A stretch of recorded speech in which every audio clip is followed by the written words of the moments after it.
economista conectado al Meet para charlar con nosotros en vivo y en directo. Fer, ¿cómo estás? Buen día. Nimsi y Antonio te saludan. ¿Qué tal? Buen día, ¿cómo les va? Bien, muy bien. Muchas gracias por atendernos. Gracias a ustedes por el llamado. Bueno, estábamos observando, más allá de los dichos de Caputo, ¿no? De que dice que muchos economistas y demás se han sorprendido y hasta ellos mismos se sorprenden por haber logrado este equilibrio fiscal, el superávit que se logró en enero, y bueno, que eso no se negocia. Vos desde tu actividad, ¿cómo estás observando precisamente estas medidas del gobierno?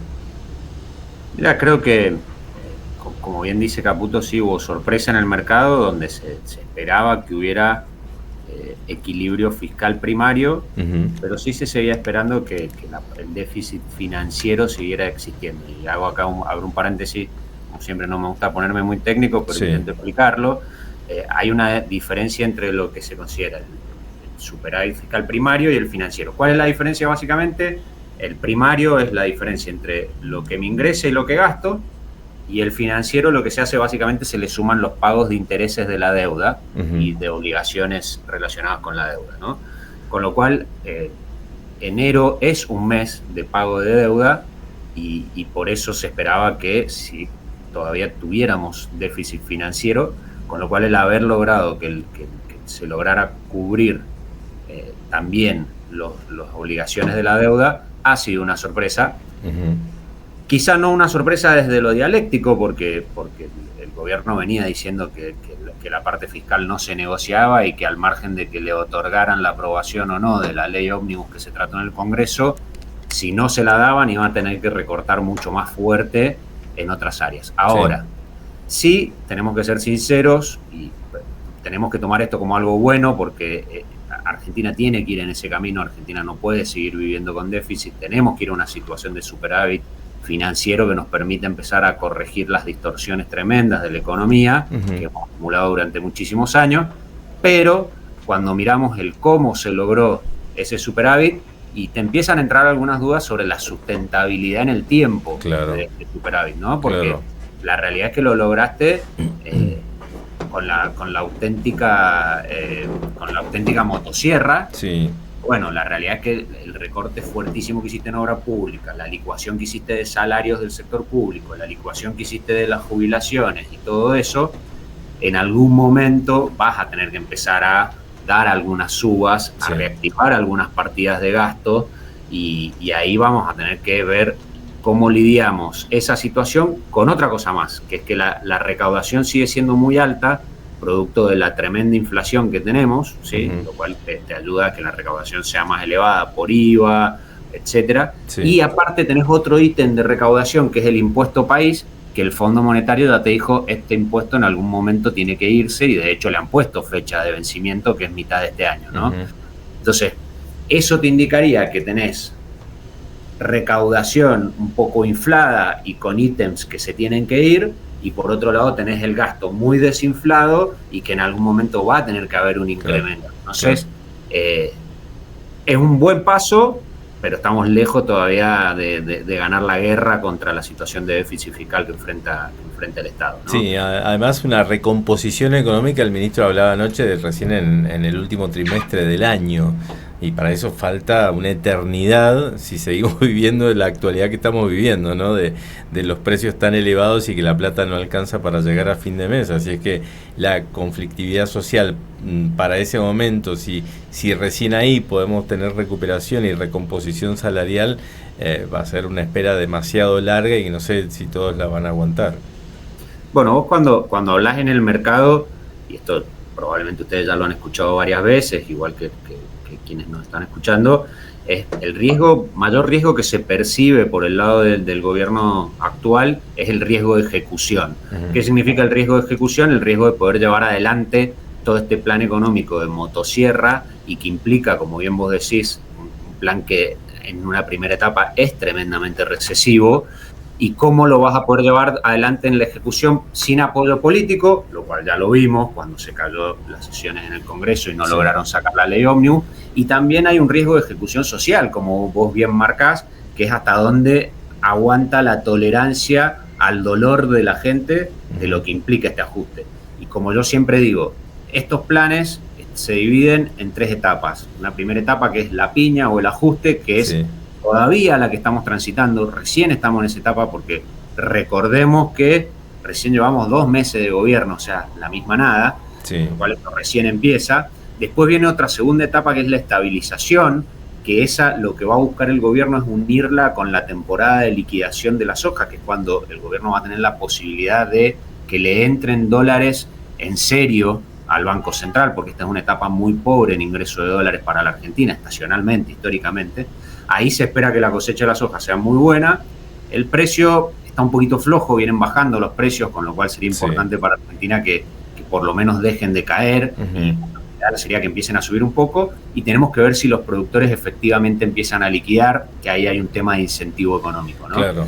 Ahí debería venir la estabilización, que llevaría desde abril hasta mitad de año, quizá un poco más, y como te dice el ministro, en la última parte del año es donde se va a empezar a plantear la tercera etapa, que ya es un plan de crecimiento económico, donde van a tener que venir las famosas reformas estructurales, que son necesarias porque la Argentina, ya lo vivimos en el caso anterior, cuando Macri intentó acomodar algunas variables, pero no hizo reformas estructurales, que Argentina no terminó de arrancar, ¿no?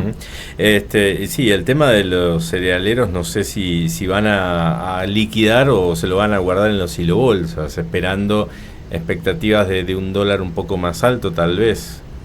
Lo que decís es fundamental, y ahí entra toda la discusión que hoy se está dando en el ambiente de cómo vas a lograr que te liquiden, porque este famoso crawling peg, que es el nombre técnico, ¿no? Pero básicamente significa solamente dejo correr el dólar oficial un 2% por mes.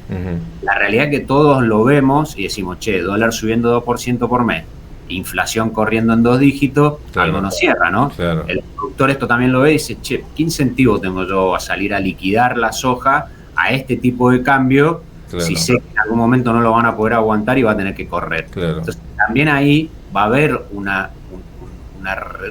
nuevo, probablemente, planteo económico. Tendríamos que ver si es un mix, como se hace dejarles liquidar una parte al contado con liqui, cosa que al Fondo Monetario no le simpatiza en absoluto. Veremos si es empezar a dejar correr más rápido el tipo de cambio. Veremos si es una devaluación, cosa que el gobierno por lo menos dice que descarta y que sería el escenario más negativo, porque te podría generar una nueva ronda de sube de precio, o existe otra alternativa más, que es subir la tasa de interés. ¿Qué lograrías de esa forma, subiendo la tasa de interés? Ahorcar un poquito al productor, a decirle, mira, tenés que liquidar porque tenés cuentas por pagar y el financiamiento es caro. Claro. Entonces eso podría ayudar también a la liquidación. Algo de esto o un mix de todo vas a tener que tener. Hay otra cuestión que apareció ayer en los dichos del ministro, que es una nueva negociación con el Fondo Monetario. No quiso decir un nuevo préstamo, pero hay fuentes cercanas allí al ministerio que señalan que puede llegar a haber más plata del fondo para la Argentina, para poder darle un empujoncito y que salga un poco más rápido de toda esta situación. ¿Esto sería también un salvoconducto que puede llegar a ver? Mira, te puede ayudar en el corto plazo, eso no hay dudas, porque la situación más grave que hoy tenés y más urgente que seguís teniendo es el saneamiento del Banco Central. La verdad que lo dejaron en una situación tremendamente grave, digo, como pocas veces se había visto en la historia de que te dejen un Banco Central tan volcado y con una situación tan grave, con lo cual cualquier ingreso de dólares ayuda. Ahora, a mí personalmente la sensación que me da es que si recibís algo, no creo que sea algo contundente, porque el fondo ya jugó muy fuerte para la Argentina, ya asumió riesgos políticos, porque también pensemos que nosotros miramos nuestra finca, que es la Argentina, pero hay un juego geopolítico mundial que nos trasciende, ¿no? Sí. El fondo hizo una apuesta muy, muy, muy grande con la Argentina en el gobierno de Macri, le salió mal, porque Macri después pierde las elecciones, vino otro gobierno con el cual les tocó transpirar y mucho la camiseta durante esos 4 años, y de nuevo hacer una apuesta tan fuerte cuando todavía encima no le devolvés el crédito anterior, cuesta creer que pueda haber un desembolso que sea algo que te cambie las reglas del juego. Sí puede haber alguna ayuda menor que te permita pasar el mal momento, sí. Pero creo que la clave de Argentina, más que pensar en el fondo, es pensar en tener de nuevo acceso al mercado de deuda. Sí, para tomar nueva deuda no, sino para refinanciar la que ya tiene tomada. ¿Por qué? Porque recordemos que el ministro Guzmán hizo una reestructuración de la deuda en el gobierno anterior, y esa reestructuración tiene vencimientos muy pesados a partir del 2025. Claro, el año próximo. No tiene forma, ni siquiera siendo optimista, de pagar esa deuda en el 2025-2026. La va a tener que refinanciar. O sea, lo cual es lógico, porque ningún país del mundo paga su deuda. La mayoría, todos los países lo que hacen es refinancian a tasas lógicas en el tiempo, ¿no? Argentina no puede hacer eso porque no tiene tasas lógicas, porque todavía sigue siendo una paria, seguimos estando en el veraz como unos incumplidores seriales. Entonces, probablemente ahí hay que hacer un trabajo muy fuerte de recuperar la confianza de los mercados, ganar credibilidad, demostrar que vamos a hacernos cargo de lo que queremos hacer, y eso te va a dar acceso al mercado. Y ahí volvemos al momento cero de esta conversación, que es la importancia del superávit. El superávit es la mejor señal que vos le podés dar al mercado de decir, voy a ahorrar mi deuda. Eso le da sustentabilidad a la deuda. Y por eso los bonos argentinos han estado subiendo. Lo que pasa es que vienen desde el quinto infierno, ¿no? Vienen desde precios tremendamente ridículos debajo, con lo cual todavía nos queda un muy buen camino por recorrer, pero hay que recorrerlo este año para en el 2025 volver al mercado de deuda. Sí, muchos especulaban con esta cuestión que yo te contaba, porque vino la número 2 del fondo, que es la representante del gobierno de Estados Unidos, y hay buena relación con el gobierno, buena relación con Trump, que puede llegar a ser el próximo presidente de Estados Unidos. Entonces, nada, muchos lo ven por ahí a una salida, una alternativa, ¿no? Pero bueno, veremos. Te reitero, yo creo que el fondo también te ayuda mucho si viene y te soba la espalda, como se dice. Eso ayuda en vista a los mercados internacionales, digamos, ¿no? Entonces, el hecho de tener buena relación, de que el fondo avale lo que se está haciendo y demás, ayuda a que baje el riesgo país, que de nuevo, para mí es más importante eso que alguna facilidad que te pueda dar el fondo, que de nuevo creo que no te va a cambiar la regla de juego, porque no va a ser contundente, porque ya jugó una ficha muy grande el fondo en la Argentina. Bien, Fernando, y respecto a aquellas personas que tienen sus ahorritos, tienen algunos dólares guardados, tienen plata y no saben los plazos fijos, ya como que pasaron de moda, ¿qué alternativas hay hoy? ¿Qué hacer? ¿Vender? ¿No vender? Hay gente que está vendiendo dólares porque dice, si no alcanzo a pagar las cuentas, así que está desahorrando para poder cumplir y no tener una carga grande, pesada a futuro, porque los intereses van a ser altísimos, ¿no? Así es que, ¿qué hacer hoy con ese dinero? Sí, ahí se juegan dos cosas al mismo tiempo, ¿no? Tenés un proceso de desmonetización, como se dice, muy fuerte, que significa que el gobierno bajó la emisión, porque realmente la emisión se redujo con fuerza gracias a este superávit fiscal. Sí, dijo que hay una contracción del 27% de la base monetaria. Exactamente. Entonces, al mismo tiempo, la inflación genera que el valor real de esos pesos que siguen estando en la calle sea cada vez menor, con lo cual claramente los pesos te dejaron de alcanzar y tuviste que ir a buscar el canuto, como decís vos. Tuviste que ir a buscar los dólares que estaban abajo del colchón y usarlos para pagar obligaciones y demás, tanto los individuos como también es parte de lo que han tenido que hacer las empresas, porque también en Argentina hubo un proceso de dolarización muy fuerte de cara a las elecciones del año pasado. La gente se sobredolarizó y hoy tiene que hacer uso de esos dólares. Ahora, eso va a seguir pasando en el tiempo, vas a seguir teniendo una caída del real, digamos, del circulante, y eso te va a seguir generando que el dólar probablemente no vaya a tener un salto importante, al margen de que esta zona puede ser de piso. Pero si vos sos un ahorrista y estás viendo que el plazo fijo te rinde la mitad que la inflación, claramente tenés que empezar a poner manos a la obra y empezar a hacer otra cosa. Creo que ahí los fondos que ajustan por inflación creo que son una buena alternativa, que hago la aclaración, están con tasa negativa contra la inflación. ¿Qué significa eso? No te van a cubrir al 100%, pero te van a dejar en un lugar mucho más digno en esta pelea que tenerlo en un plazo fijo o tenerlo no haciendo nada. Entonces hay que ser proactivo, hay que acercarse a otras alternativas de inversión. Los fondos te dan liquidez, te dan mejores alternativas, te dan mejores rendimientos, con lo cual ahí creo que la gente se tiene que preocupar un poquito por buscar alguna alternativa a lo que hizo siempre de plazo fijo y dólar, ¿no? ¿Ves una proyección de inflación reduciéndose a un dígito para mitad de año, como dijo el ministro? Mirá, la realidad es que con esta situación monetaria y con esta situación de caída de las ventas y de actividad, es factible, totalmente factible alcanzarla. De nuevo, tendremos que ver, ¿te acordás cuando hablábamos de ese mix de cosas que se pueden hacer para hacer que los productores liquiden? Sí.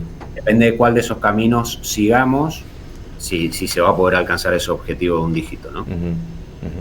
Bien, esperemos ver cómo sigue toda esta situación y bueno, cuáles son los pasos bueno, también lo político aquí va a influir mucho, ¿no? Más allá de las decisiones económicas, porque también el fondo está esperando un aval político, así es que la clase política va a tener que pensar muy bien, porque el futuro económico también depende de ellos. Totalmente, digo, en algún momento, digo, esta primera etapa, como yo te lo diferencio en 3 etapas, para la tercera etapa, que es la que todos estamos esperando, por la que todos estamos ansiosos y la que realmente necesitamos, que es la de la salida, la de volver al crecimiento, volver al desarrollo, que vuelvan a subir el salario real y demás, para esa etapa necesitamos reformas estructurales. Y para las reformas estructurales ya no vamos a poder seguir prescindiendo del Congreso. Lo cual, cuando lleguemos a ese punto, el Congreso va a tener que acompañar o hacerse cargo de no acompañar. Bien. Fernando, te agradecemos muchísimo el contacto. Muchas gracias. Muchas gracias a ustedes, un gusto. Adiós, hasta luego. Fernando Galante, asesor financiero, economista, que estaba analizando junto con nosotros todos estos dichos del ministro y cómo puede ir avanzando este plan que ha impuesto Milei, ¿no? Pero, por supuesto, todavía uno sale a la calle, le pregunta a la gente y todavía no pierde las esperanzas porque ve que puede llegar a haber resultados positivos, pero por otro lado también está la situación de decir, ay, y no me alcanza para esto, y bueno, trato de ahorrar por acá, suprimo esto otro, pero ya cuando afecta que no puedes comprar remedio, que no puedes comprar las cosas en el supermercado, hay gente que está dejando los tratamientos crónicos. Sí. ¿Ah? O sea, están muy caros los remedios han aumentado una barbaridad. Eso es un tema que vamos a hablar. A ver qué está pasando en el mundo farmacéutico ahora, cuál es la situación por la cual aumentan. Claro, los clubes, empezás a ver que los chicos dejan de ir a hacer deporte, por ejemplo. Y todo esto también termina a veces en un círculo vicioso. Después tenés el pibe que anda más en la calle, después nos quejamos porque el pibe está en la calle, pero debería estar en un club al que no puede ir porque no sé, y así sucesivamente. Exactamente, así es que, bueno, es una cuestión que yo creo que, a ver, veo capacidad para resolver la cosa, veo decisión, veo conocimiento, veo proyecciones serias, no veo no lo veo en Caputo ni lo veo en Milei, a esos políticos bananeros que te venden, viste, cualquier fruta con tal, como hacía Massa, cómprense un autito y qué sé yo, sino que los veo con otro perfil. Sí. Espero confiar en eso y que puedan llegar a solucionar las cuestiones que están pendientes, sobre todo el poder adquisitivo de la gente que lo necesita, obviamente.